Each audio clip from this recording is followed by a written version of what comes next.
నిజామాబాద్ జిల్లా బోధన్ పట్టణంలోని ఏకచక్రేశ్వర గోశాల నిర్వాహకుల ఆధ్వర్యంలో ఈ రోజు గో రక్షణ కొరకు విరాళాలు సేకరించడం జరిగింది। ఈ సందర్భంగా వారు చంటి ఛానల్ తో మాట్లాడుతూ శ్రీరామ్ జై గోమాత ఇంటింటికి గోమాత గ్రామ గ్రామాన గోశాల అనే సంకల్పంతో ఈ బోధన్లో ఉన్నటువంటి శ్రీ ఏకచక్రేశ్వర శివాలయం యొక్క గోశాలలో గోరక్ష సేవా సమితి గోసేవా మిత్ర బృందం ఆధ్వర్యంలో కార్యక్రమాలు కొనసాగుతూ ఉంటాయి।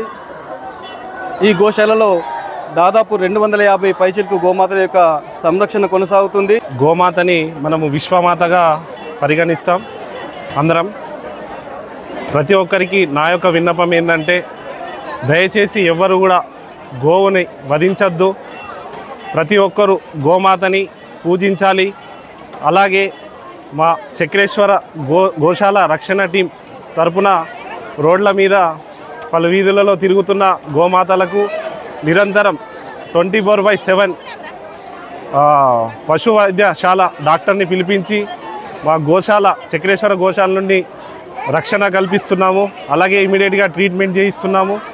మరియు ప్రతి 6 నెలలకోసారి స్వయంగా మా గోశాల ఏదైతే గోసేవా మిత్ర బృందం టీం సభ్యులు ఉన్నామో పొలాలకు వెళ్ళి గడ్డి సేకరణ కార్యక్రమం చేస్తాం।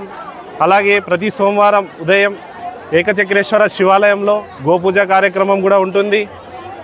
అలాగే ఈ మహాశివరాత్రి పర్వదిన సందర్భంగా నా యొక్క ప్రతి ఒక్క భక్తునికి విన్నపం, పుట్టినరోజు వేడుకలు కానీ పెళ్లి రోజు వేడుకలు కానీ మీకు దగ్గరలో ఉన్న గోశాలకు వెళ్ళి సెలబ్రేట్ చేసుకోవాలని మనస్ఫూర్తిగా కోరుకుంటూ జై శ్రీరామ్ జై శ్రీరామ్ జై గోమాత జై గోమాత ఓం నమః శివాయ ఓం నమః శివాయ। మరిన్ని అప్డేట్స్ కొరకు మన ఛానల్ ని సబ్స్క్రైబ్ చేయండి।